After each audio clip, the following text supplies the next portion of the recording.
본서는 전 10권입니다. 제1권 준비.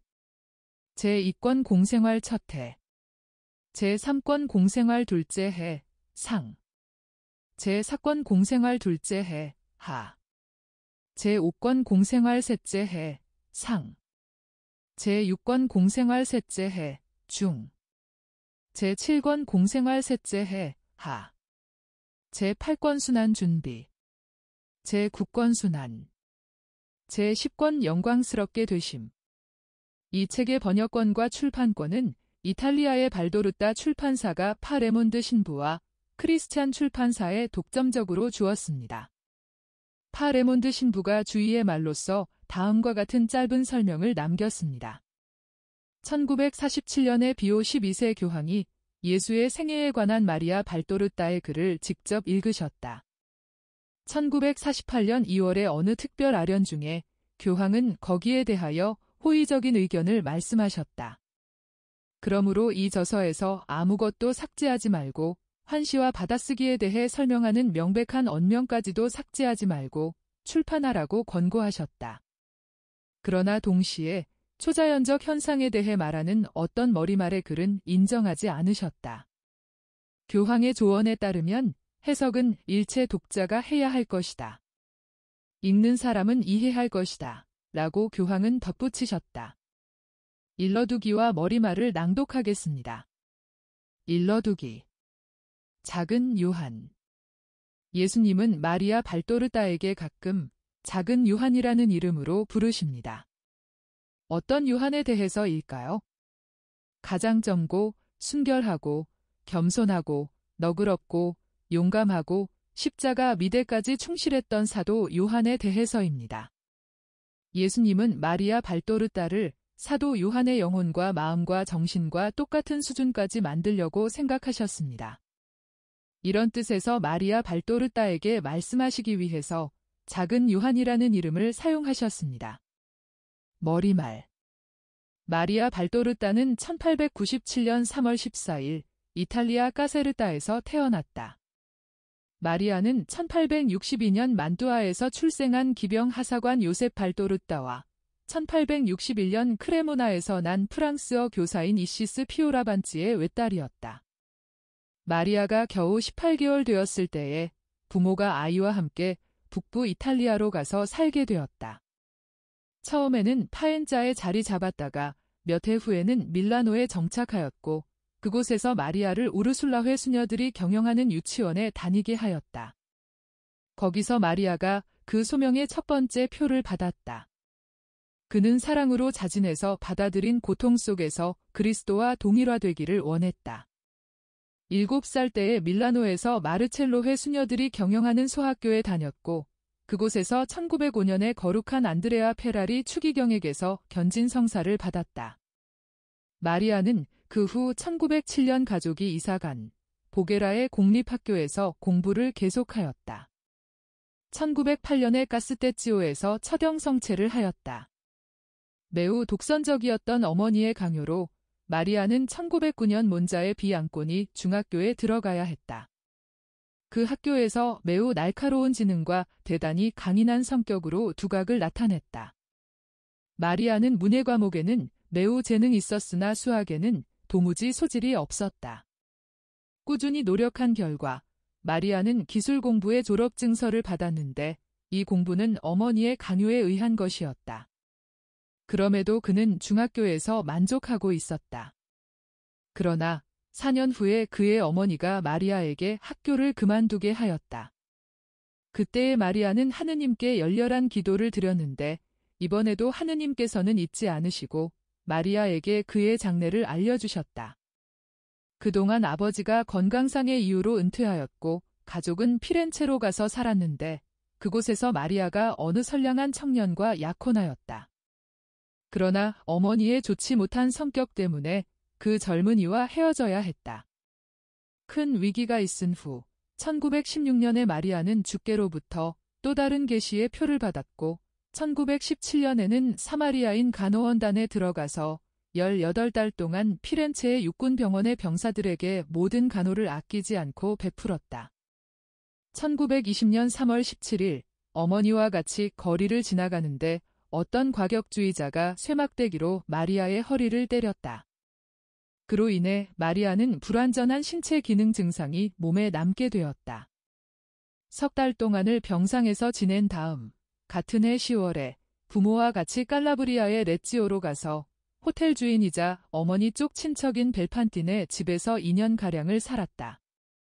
남부 이탈리아의 이 아름다운 해안 도시에서 지낸 긴 세월은 마리아의 정신을 튼튼하게 하는 많은 경험을 쌓게 하였다. 그러나 새로운 청혼들을 반대하는 어머니의 혐오의 흔적이 남기도 하였다. 그리하여 1922년 마리아는 피렌체로 돌아가 고통스러운 추억 속에서 또 2년을 보냈다. 1924년에는 비아레지오로 마지막 이사를 하였다. 이는 끊임없이 하느님께로 올라가기를 온전히 지향하는 새로운 생활의 시초를 알리는 시작이었다. 어머니의 편협 때문에 마리아는 몰래 모든 교우 본분을 지켰고 이렇게 해서 가톨릭 액션에 가입하는 데 성공했다. 항상 자기를 바치고자 하는 소원으로 불타는 마리아는 1925년에 자비로우신 사랑에 자기를 바쳤고 1931년에는 서원을 한 다음 더 결연한 의식을 가지고 하느님의 정의께로 자기를 바치고자 하였다. 점점 더 심해지는 고통에 짓눌려 마리아는 1934년 4월 1일부터는 병상을 떠나지 못했다. 이때부터 그는 하느님의 손안에 든 말 잘 듣는 연장이 되었다. 다음 해에 마르타 디치오띠가 마리아의 집에 왔는데 마르타는 일생 동안 충실한 동반자로 있으면서 마리아를 떠나지 않았다. 이 무렵에 마리아는 그가 사랑하고 사람들 중에서 가장 훌륭한 분으로 생각하던 아버지의 죽음에서 오는 크나큰 고통을 맛보았다. 1942년 마리아는 전에 선교사였던 독실한 신부로 마리아의 종복회 회원인 로무알도 M. 밀리오린이 신부의 방문을 받았다. 이 신부는 4년 동안 그의 영신 지도자로 있었다. 1943년 어머니가 세상을 떠난 그 해에 마리아 발도르타는 작가로서의 활동을 시작하였다. 마리아는 밀리오린이 신부의 권유로 자기의 능력껏 쓴 자서전에서 받아쓰기와 환상 이야기로 옮아갔다. 이것들을 계시로 받는다고 언명하였다. 병석에 있으면서 심한 고통을 당하는데도 마리아는 직접 단숨에 어떤 시간에나 글을 썼다. 뜻밖의 중단을 하게 되어도 조금도 방해를 당한다는 느낌 없이 항상 자연스러운 모습을 잃지 않고 있었다. 그가 참고할 수 있는 유일한 책은 성서와 비오십세의 교리문답뿐이었다. 1943년부터 1947년까지. 그러나 1953년까지는 좀 덜 빠른 속도로 마리아는 공책 약 15,000쪽을 썼다. 성서에 대한 주석, 초대 그리스도인들과 순교자들의 이야기, 신심에 관한 글들이었고 이 밖에 여러 장의 영성 일기도 있다.